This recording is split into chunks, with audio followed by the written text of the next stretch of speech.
Did you know that tiny pieces of plastic are now being found inside the human body, in our blood, in our lungs, and even in our brain? These particles are called microplastics. They are microscopic fragments that break off everyday plastic items like water bottles, food packaging, plastic containers, and even synthetic clothing. Every time plastic degrades, it releases these tiny particles into the environment. We then eat them, drink them, and even breathe them in. Recent scientific studies suggest that the average person may ingest tens of thousands of microplastic particles every year.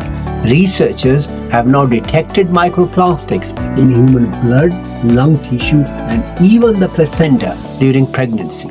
Scientists are still studying their long-term effects, but early evidence suggests that they may trigger inflammation, disrupt hormones, and potentially contribute to metabolic disease.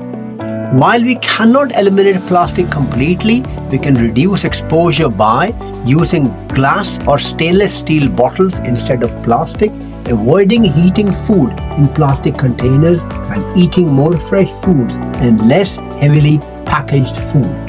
Plastic has become a part of modern life, but with these few changes, you can reduce how much of it ends up inside our bodies. Thank you for watching.